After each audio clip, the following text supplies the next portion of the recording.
Good morning प्रिय विद्यार्थियों, मैं दुलीचंद सिंवर जसवीर मेमोरियल शिक्षण संस्थान की ऑनलाइन क्लासेज में आपका हार्दिक स्वागत अभिनंदन करता हूं। जैसा कि हम विज्ञान विषय की ऑनलाइन क्लासेस प्रारंभ कर चुके हैं और उसका हमने एक एपिसोड कर लिया है, उसी श्रृंखला को जारी रखते हुए आज हम उसी से आगे बढ़ते हैं। और पिछले एपिसोड में हमने जहाँ तक देख लिया था, हमारी बात चल रही थी प्रकाश की प्रकृति के बारे में।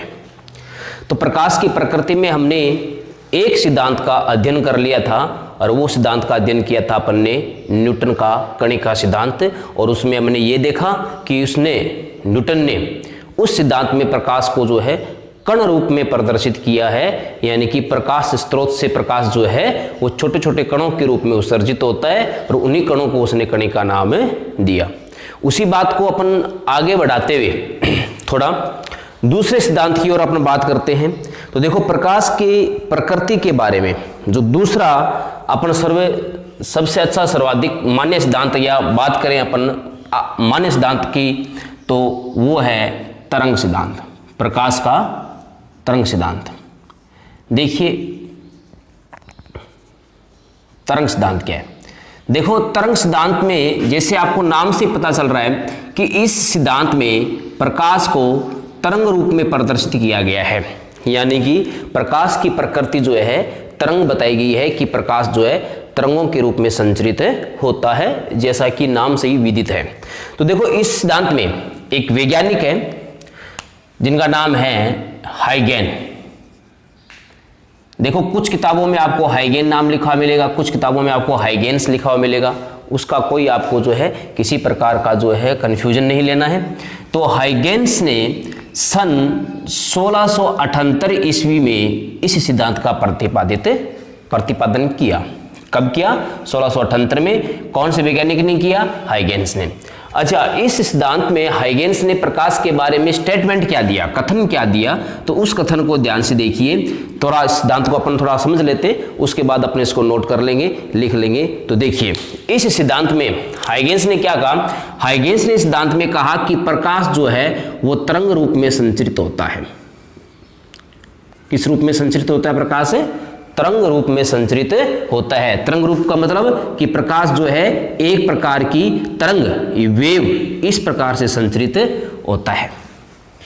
देखिए, जिस समय हाइगेन्स ने यह तरंग सिद्धांत दिया था, उस समय केवल यांत्रिक तरंगों की ही जानकारी प्राप्त थी। कौन सी तरंगों की जानकारी प्राप्त थी? यांत्रिक तरंगों की ही जानकारी प्राप्त थी। और यांत्रिक तरंगों के संचरण हेतु हमें पता है कि माध्यम की आवश्यकता होती है। किसकी आवश्यकता होती है? माध्यम की आवश्यकता होती है। तो देखो, इसी बात को ध्यान में रखते हुए हाइगेन्स साहब ने तरंग रूप का जब सिद्धांत दिया और इन्होंने प्रकाश की जो तरंग है उन तरंगों को बताया अनुदैर्ध्य तरंग, बताया कि प्रकाश जो है अनुदैर्ध्य तरंगों के रूप में संचरित होता है। ठीक है। तो अब जब इन्होंने ये बात कही तो इनको ये भी पता चला कि अगर मैंने तरंग रूप में माना है, यानी कि एक प्रकार की यांत्रिक तरंग माना है, तो इसके संचरण के लिए माध्यम की भी आवश्यकता होगी, तभी मेरा सिद्धांत वैध रह सकता है। अन्यथा मैं अगर इसमें माध्यम की यहाँ पे कल्पना नहीं दूंगा या कोई स्पष्टीकरण नहीं दूंगा तो मेरा सिद्धांत फिर यहाँ पे जो है मान्य नहीं रहेगा। तो इस बात को इन्होंने जो है वैध करने के लिए, यानी कि अपने सिद्धांत को वैध करने के लिए इन्होंने जो है एक ईथर माध्यम की कल्पना की। कौन से माध्यम की कल्पना की? ईथर माध्यम। ईथर माध्यम की उन्होंने कल्पना की। उन्होंने कहा कि ईथर नामक कोई माध्यम जो है वो पूरे यूनिवर्स में, पूरे ब्रह्मांड में जो है सर्वव्यापक है और समदेशिक है। लेकिन इस ईथर माध्यम की उपस्थिति का पता लगाने के लिए एक प्रयोग किया गया। उस प्रयोग का नाम है माइकलसन मोरले प्रयोग। कौन सा प्रयोग किया गया? माइकलसन मोरले प्रयोग। इस माइकलसन मोरले प्रयोग में यह पता करने का प्रयास किया गया कि क्या हाइगेन्स के द्वारा बताया गया ईथर माध्यम की उपस्थिति है या नहीं है। लेकिन जब इस प्रयोग को किया गया तो पता चला कि वास्तव में इस प्रकार के माध्यम की कोई उपस्थिति नहीं है, यानी कि यहाँ नेगेटिव रिजल्ट्स, नकारात्मक परिणाम प्राप्त हुए। तो इस बात से ईथर माध्यम की जो कल्पना है उस कल्पना को छोड़ देना पड़ा। तो यहीं से जो है हाइगेन्स सिद्धांत का पहला जो ड्रॉबैक है या जो कमी है वो स्टार्ट हो गई। तो देखो इसी समय एक और वैज्ञानिक थे इसी काल के दौरान जिनका नाम है फ्रेनेल। फ्रेनेल ने प्रकाश की घटना होती है ध्रुवण, इस ध्रुवण की भी व्याख्या कर दी। लेकिन जब इन्होंने ध्रुवण की व्याख्या की तो प्रकाश को तरंग रूप में माना और तरंग रूप में प्रकाश को अनुदैर्ध्य तरंग न मान करके इन्होंने प्रकाश को अनुप्रस्थ तरंग के रूप में मानकर, कौन सी तरंग के रूप में मानकर, अनुप्रस्थ तरंग के रूप में मानकर इसकी क्या की, व्याख्या की। अर्थात यहां भी प्रकाश तरंग गुण ही है, यहां भी तरंग गुण बताया था, लेकिन हाइगेन्स ने प्रकाश को अनुदैर्ध्य तरंग के रूप में माना था और इसने प्रकाश को जो है अनुप्रस्थ तरंग के रूप में माना था। ठीक है, तो इस अनुप्रस्थ तरंग के रूप में प्रकाश को मान करके फ्रेनेल ने ध्रुवण की क्या कर दी, व्याख्या कर दी। तो इसलिए इसने भी तरंग सिद्धांत प्रयुक्त किया, इसने भी तरंग प्रकृति प्रयुक्त की। तो इन दोनों को मिला करके फ्रेनेल और हाइगेन को मिला करके फ्रेनेल हाइगेन तरंग सिद्धांत भी कहा जाता है। इसी काल के बीच यहां यंग के द्वारा व्यतिकरण की खोज भी की गई, यानी कि प्रकाश की कुछ ऐसी घटनाएं जो तरंग प्रकृति पर आधारित है, जैसे व्यतिकरण है, ध्रुवण है, विवर्तन है, परावर्तन है, अपवर्तन है, इन सब की व्याख्या जो है आसानी से प्रकाश के जो है इस तरंग सिद्धांत के आधार पर की जा सकती है। ठीक है, तो ये अपना जो है हाइगेन्स का तरंग सिद्धांत है, ज्यादा इसको अपन विस्तार में लेते हुए। ठीक है, हालांकि 10th क्लास में तो आपके इतना भी नहीं है, लेकिन फिर भी मैंने आपको इसमें मेन जो है कुछ फैक्ट्स बता दिए हैं, तो अपन इसको नोट करने का जो है जारी करते हैं। तो देखिए अपन इसको लिखते हैं, तो आप भी मेरे साथ इसको ऐसे पॉइंट्स के रूप में उतार लो।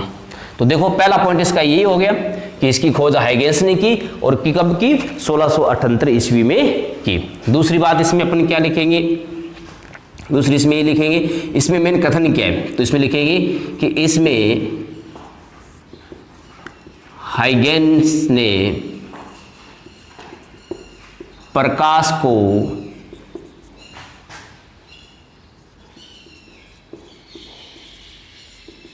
अनुदैर्ध्य तरंग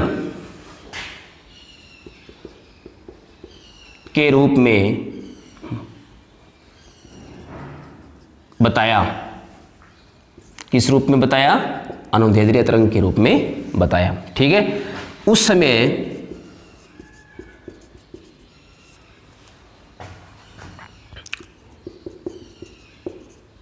यांत्रिक तरंग की उपस्थिति ही ज्ञात थी, अतः इस सिद्धांत की वैधता हेतु, अपन इसको शॉर्ट में नोट कर रहे हैं, वैधता बनाए रखने हेतु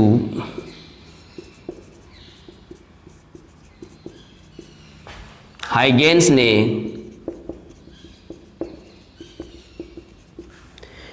एक सर्वव्यापी व समदेशिक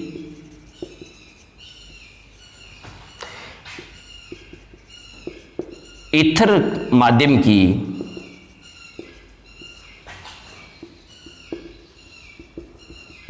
कल्पना की, जिससे जो इन तरंगों के संचरण में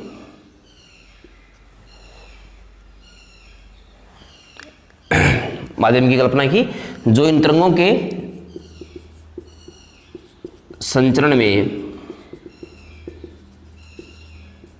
माध्यम के रूप में कार्यरत बताया गया। ये बात किसने बताई, हाइगेन्स ने बताई। लेकिन अभी आपको मैंने बताया भी है, ठीक है ना। इन्होंने कह दिया कि ईथर माध्यम है एक, ठीक है ना, जो सर्वव्यापी समदेशिक है, और यही क्या करता है, माध्यम के रूप में कार्य करता है। किस हेतु, प्रकाश तरंगों के संचरण हेतु। लेकिन माइकेलसन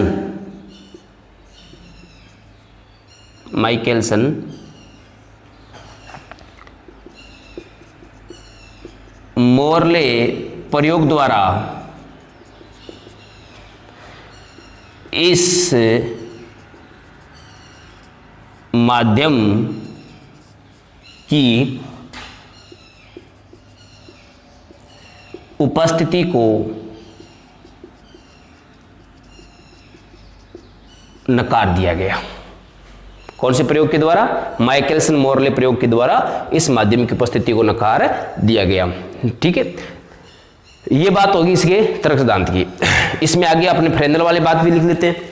ठीक है, कि उसने जो है अनुप्रस्थ तरंग मान करके दूरवर्णी की व्याख्या की। तो दूसरी बात देखो, इसमें आगे अपन नोट करते हैं।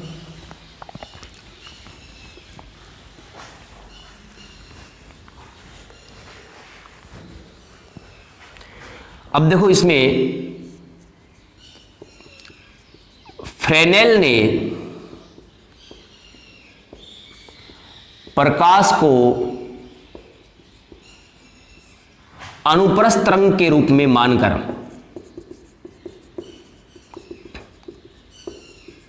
कौन से तरंग के रूप में मानकर? अनुप्रस्थ तरंग के रूप में मानकर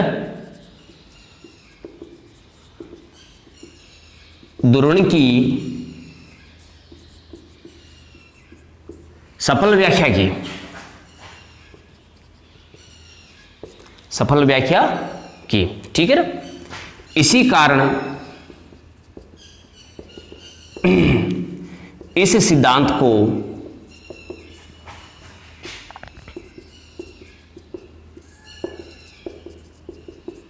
फ्रेनेल हाइगेंस का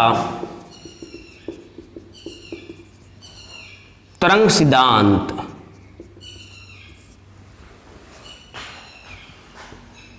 भी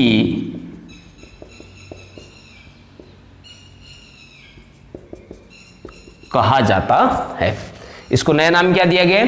फ्रेनेल हाइगेंस का तरंग सिद्धांत भी कहा जाता है। ठीक है, तो अब ये बात होगी इसके स्टेटमेंट के बारे में। अब अपन बात करते हैं कि इस सिद्धांत के आधार पर कौन कौन सी घटनाओं की व्याख्या की जा सकती है। सबसे इंपॉर्टेंट बात वही है। ठीक है, तो देखो, इस सिद्धांत के आधार पर, इस सिद्धांत के आधार पर देखो, एक घटना इसी कालक्रम के द्वारा खोजी गई थी, व्यतिकरण, जिसने यंग ने व्यतिकरण, विवर्तन, परावर्तन,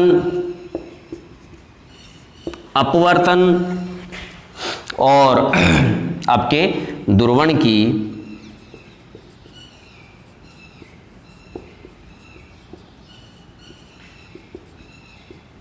सफल व्याख्या की जा सकती है। देखो, न्यूटन वाली में मैंने आपको यह बात कही थी कि की जा सकती है, लेकिन मैंने आपको वहां पे सफल नहीं लिखाया था, क्योंकि वहां इसकी और इसकी व्याख्या हो सकती है, लेकिन वो व्याख्या एक्सेप्टेबल नहीं है, सफल नहीं है। उसमें एग्जैक्ट जो अपन को चाहिए रिजल्ट्स, वो रिजल्ट उसमें अपने को नहीं मिल रहे हैं। तो अपन यहाँ पे लिख सकते हैं कि हाइगेंस के तरंग सिद्धांत के आधार पे अपने इन घटनाओं की जो है सफल व्याख्या कर सकते हैं। तो ये हमारा जो है तरंग सिद्धांत हो गया, जो किसने दिया था? हाइगेंस ने दिया था। ठीक है, अब देखो, इसमें एक बात और अटक गई कि प्रकाश निर्वात में भी गमन करता है। तो उस बात का यहाँ कहीं कोई स्पष्टीकरण नहीं आया है कि प्रकाश निर्वात में कैसे गमन करता है, उसे माध्यम की क्यों नहीं आवश्यकता होती। तो उस बात का देखो थोड़ा सा अपना अगर स्पष्टीकरण वहां पे, हालांकि इसमें स्पष्टीकरण अंतर्निहित हो गया है, ठीक है, लेकिन खुल करके अपने सामने नहीं आ रहा है। तो उसके बारे में जो अगला सिद्धांत दिया गया कि प्रकाश निर्वात में भी कैसे गमन करता है, और प्रकाश के बारे में थोड़ा बहुत अच्छा सिद्धांत, जो अपन जिसको कह सकते हैं कि बहुत अच्छा सिद्धांत जो है दिया गया है, उसको अपन अब आगे पढ़ने वाले हैं। तो देखिए, अपना प्रकाश की प्रकृति के संबंधित जो तीसरा सिद्धांत है वो देखिए अपना।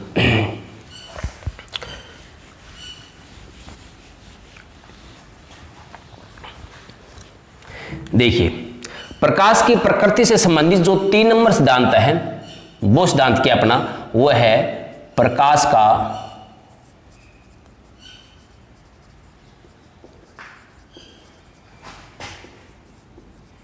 विद्युत चुंबकीय तरंग सिद्धांत, प्रकाश का विद्युत चुंबकीय तरंग सिद्धांत। देखिए ये सिद्धांत जो है ये सन 1873 में, कब, सन 1873 में जो है एक वैज्ञानिक थे जिनका नाम है मैक्सवेल ने गणितीय सूत्रों के आधार पर, जिसे आप मैक्सवेल समीकरण के नाम से भी जानते हैं, गणितीय सूत्रों के आधार पर बताया कि प्रकाश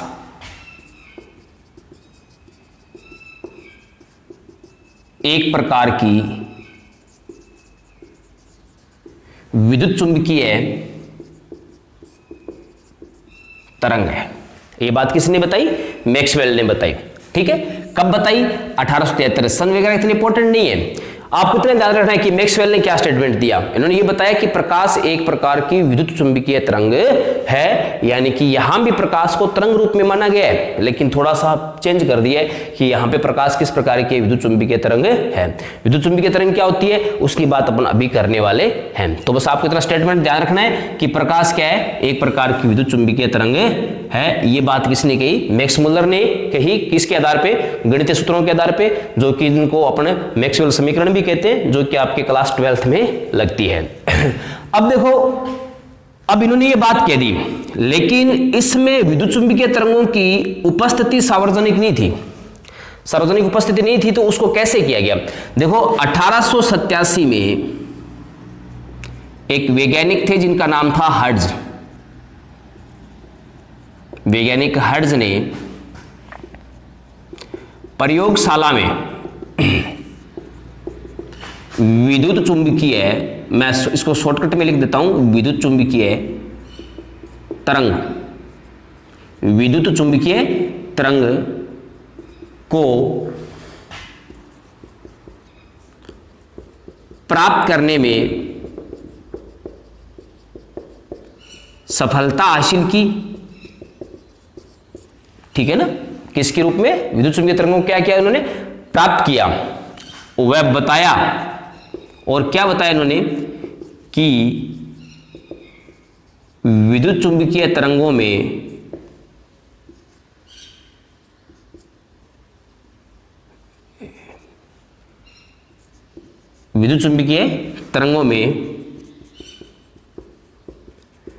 प्रकाश के सभी गुण उपस्थित है। ये बातें बताई। अब थोड़ी सी अपन, तो ये मतलब एक थोड़ा सा स्टेटमेंट भी इसमें आप ऊपर ने विद्युत चुंबकीय तरंग के बारे में बताया कि इनको सबसे पहले प्रयोगशाला में प्राप्त किसने किया था? हर्ट्ज ने किया था। और क्या बताया कि विद्युत चुंबकीय तरंगों में प्रकाश के सभी गुण क्या होते हैं? विद्यमान होते हैं। तो देखिए अब ये विद्युत चुंबकीय तरंग क्या होती है, इसमें ध्यान से देखिए। देखो विद्युत चुंबकीय तरंग जैसा कि नाम से पता चल रहा है, आपको मैं थोड़ा इसको हटा लेता हूं, यहां से बताता हूं आपको। अभी विद्युत चुंबकीय तरंग जो है, जैसा कि नाम से ये विद्युत और चुंबकीय, यानी कि इसमें दो प्रकार के क्षेत्र होते हैं, एक विद्युत क्षेत्र और एक चुंबकीय क्षेत्र। तो अगर अपन इसका निरूपण करें तो ये इस प्रकार है। देखो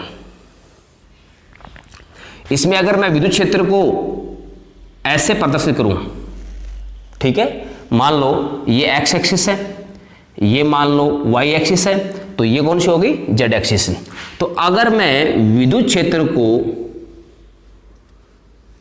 एक्स एक्सिस में प्रदर्शित करूं,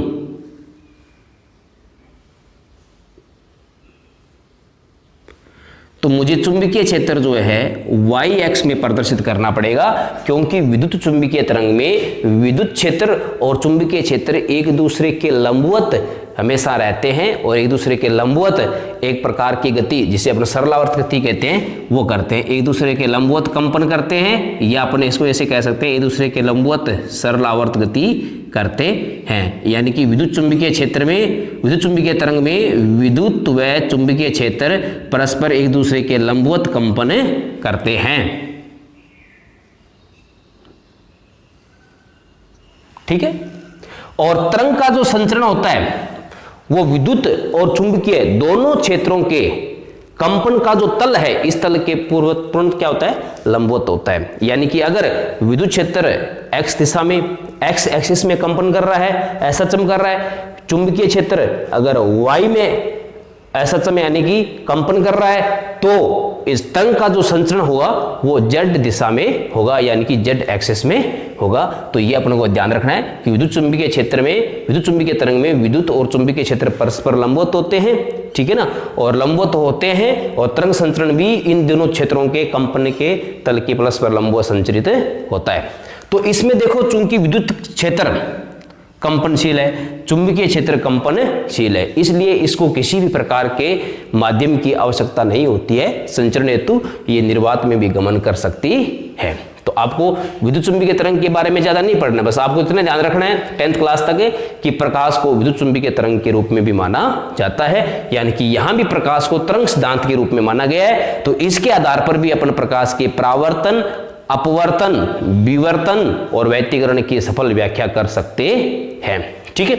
तो ये अपना तीसरा सिद्धांत हो गया। इसके पश्चात यदि हम देखें इसका चौथा सिद्धांत, प्रकाश की प्रकृति से संबंधित। अब देखो, जब तक इन बातों की अच्छी तरह खोज हो चुकी थी, तब तक प्रकाश की जो घटनाएं हैं, व्यतिकरण है, विवर्तन है, परावर्तन है, अपवर्तन है, इनके अलावा कुछ और घटनाएं भी सामने आई, जैसे प्रकाश विद्युत प्रभाव है, कॉम्पटन प्रभाव है, रमन प्रभाव है। इन सभी की व्याख्या करने के लिए प्रकाश का तरंग सिद्धांत पर्याप्त मात्रा में उपयोगी सिद्ध नहीं हो रहा था। तो फिर इनकी व्याख्या करने के लिए प्रकाश को तरंग के रूप में हम काम नहीं ले सकते। तो ये बात जो है यहाँ एक प्रकार का नेगेटिव रिजल्ट देने लगी। तो वैज्ञानिकों ने इस पे रिसर्च किया, और रिसर्च करने के बाद सन 1900 में वैज्ञानिक एक थे जिनका नाम है प्लांक, उन्होंने जो है एक सिद्धांत दिया जिसको क्वांटा या क्वांटम सिद्धांत कहते हैं। और उन्होंने ये बताया कि प्रकाश स्रोत से जो उत्सर्जन या अवशोषण है वो सतत न होकर, यानी कि किरण के रूप में न होकर, ऊर्जा के कुछ निश्चित छोटे छोटे बंडल के रूप में होता है। और इन्हीं बंडल को उन्होंने क्या नाम दिया, फोटोन नाम दिया। अर्थात यहाँ वापस प्रकाश की कणीय सिद्धांत की व्याख्या की गई, कणीय प्रकृति की व्याख्या की गई। और इसी कणीय प्रकृति के आधार पर प्रकाश की बहुत सारी घटनाओं की जो है व्याख्या की जा सकी, जैसे प्रकाश विद्युत प्रभाव, कॉम्पटन प्रभाव, रमन प्रभाव, असंगत जीमान प्रभाव, इन सब की व्याख्या प्रकाश की कणीय सिद्धांत के आधार पर की जा सकती है। तो अपनी देखो, प्रकाश की प्रकृति के बारे में जो चौथा सिद्धांत है वो है प्रकाश का क्वांटम सिद्धांत। कौन सा सिद्धांत है प्रकाश का? क्वांटम सिद्धांत।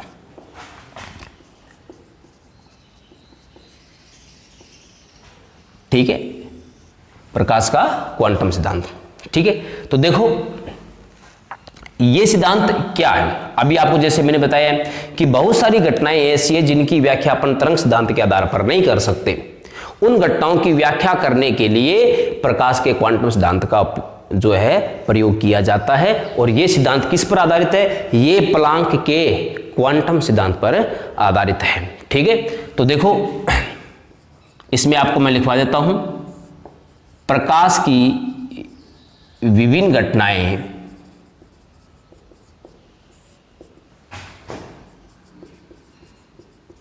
जैसे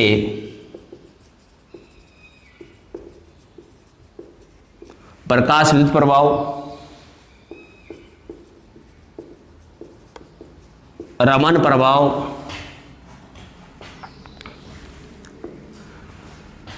कॉम्पटन प्रभाव,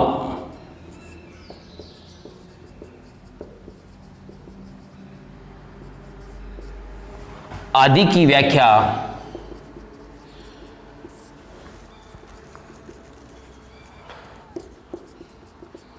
सन 1900 में प्लांक द्वारा प्रतिपादित क्वांटम सिद्धांत के आधार पर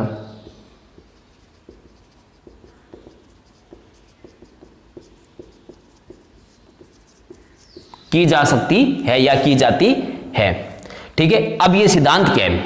ठीक है, तो देखिए इस सिद्धांत के अनुसार, यानी कि इस सिद्धांत के कौन से, इसकी नहीं, प्लांक का जो क्वांटम सिद्धांत है, प्लांक के अनुसार, ठीक है, प्लांक ने क्या बताया, प्लांक के अनुसार विकिरण का, अब मैं कौन से विकिरण की बात कर रहा हूं यहां पे, प्रकाश विकिरण की बात कर रहा हूं मैं। सतत नए विकिरण का उत्सर्जन या अवशोषण सतत न होकर ऊर्जा के छोटे छोटे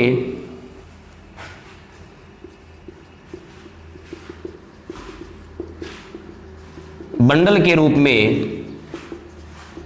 होता है।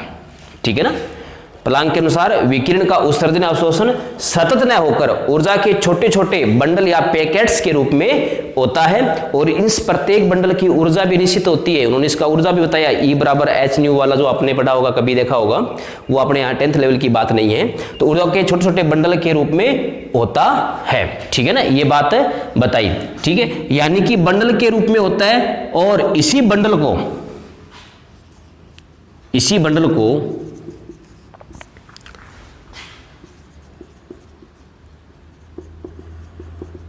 प्लांक ने क्वांटा या फोटोन नाम दिया। क्या नाम दिया? क्वांटा या क्या नाम दिया? फोटोन नाम दिया।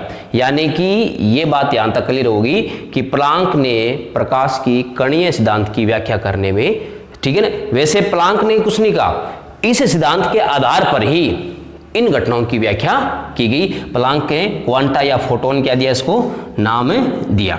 ठीक है, अब देखो इस फोटोन की ऊर्जा निश्चित होती है, और इस फोटोन की जो ऊर्जा होती है वो दी जाती है E बराबर एच म्यू से। ठीक है ना, जहां एच प्लांक नियतांक है, म्यू उस प्रकाश की या फोटोन की आवृत्ति है। तो ये बात आपको ध्यान में नहीं रखनी है, इतना आपको 10th लेवल में नहीं करना है, बस आपको इतना ध्यान रखना है।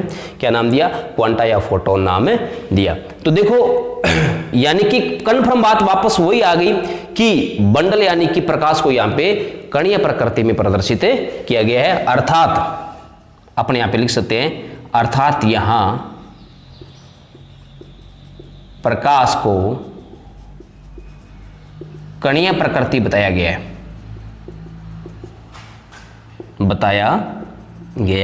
है। ठीक है, तो इसके आधार पे किन किन घटनाओं की व्याख्या हो सकती है वो आपको मैंने लिखाई दी। प्रकाश विद्युत प्रभाव, रमन प्रभाव और कॉम्पटन प्रभाव आदि की व्याख्या। इनके अलावा जितने भी सिद्धांत है, यानी कि परावर्तन, अपवर्तन, विवर्तन और व्यतिकरण, उनकी व्याख्या अपन इस सिद्धांत के आधार पर नहीं कर सकते। तो अभी तक हमने जो है प्रकाश के प्रकृति के संबंध में 4 सिद्धांत पढ़े हैं। न्यूटन का कणिका सिद्धांत, हाइगेन्स का तरंग सिद्धांत, विद्युत चुंबकीय तरंग सिद्धांत, और हमने जो है प्रकाश का क्वांटम सिद्धांत। ठीक है, तो अब इन तीनों में हमने देखा है कि कुछ घटनाएं ऐसी हैं जिनकी हम तरंग आधार पर व्याख्या कर सकते हैं, और कुछ घटनाएं ऐसी है जिनकी हम कण प्रकृति को मान करके व्याख्या कर सकते हैं। यानी कि प्रकाश को न तो अकेले तरंग सिद्धांत से व्याख्या की जा सकती है, और न अकेले जो है कणीय प्रकृति के आधार पर व्याख्या की जा सकती है। तो अब मेन बात ये रही कि आखिर इसकी व्याख्या कैसे करें। तो देखो, अगर हमें प्रकाश से संबंधित घटनाओं की व्याख्या करनी है तो हम न्यूटन से लेकर के यहाँ तक देखें तो हमें दोनों प्रकृति काम में लेनी पड़ेगी। यानी कि कण सिद्धांत पर भी हमें बात करनी पड़ेगी और तरंग सिद्धांत पर भी हमें बात करनी पड़ेगी। अर्थात प्रकाश से संबंधित घटनाओं की व्याख्या के लिए दोनों ही प्रकार की जो प्रकृति है वो उपयुक्त है, और दोनों के आधार पर व्याख्या की जा सकती है। तो इसी आधार पर जो है फिर आगे जाकर के एक नया सिद्धांत और दिया गया, और उस सिद्धांत को नाम दिया गया आधुनिक क्वांटम सिद्धांत। और उस आधुनिक क्वांटम सिद्धांत में बताया गया कि प्रकाश, कण और प्रकृति दोनों व्यवहार प्रदर्शित करता है। यानी कि प्रकाश का फोटोन जब संचरित होता है तो इस फोटोन का जब संचरण होता है तो संचरण के साथ इसके साथ साथ तरंग गुण भी उपस्थित रहते हैं।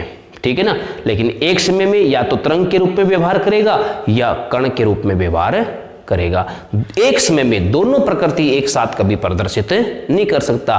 कण भी प्रकृति भी प्रदर्शित नहीं कर सकता और आपका जो है तरंगीय प्रकृति भी एक साथ प्रदर्शित नहीं कर सकता। एक समय में या तो तरंग व्यवहार प्रदर्शित करेगा या कणीय व्यवहार प्रदर्शित करेगा।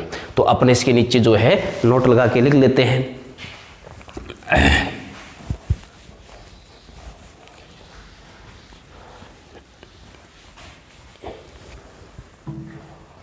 तो देखो, अगर अपन देखे जाए तो उपरोक्त विवेचना के आधार पर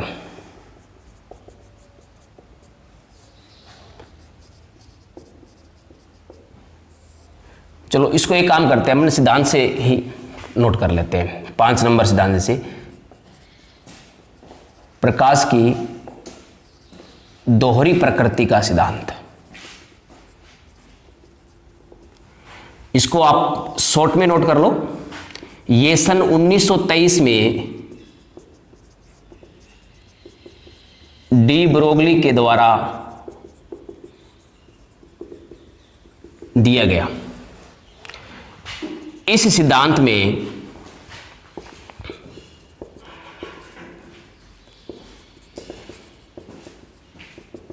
बताया कि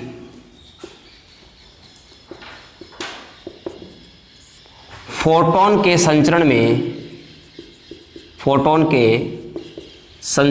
के समय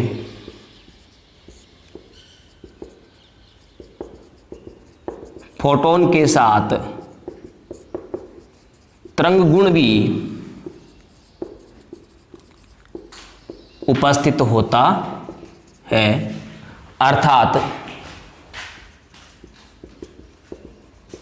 प्रकाश कण व तरंग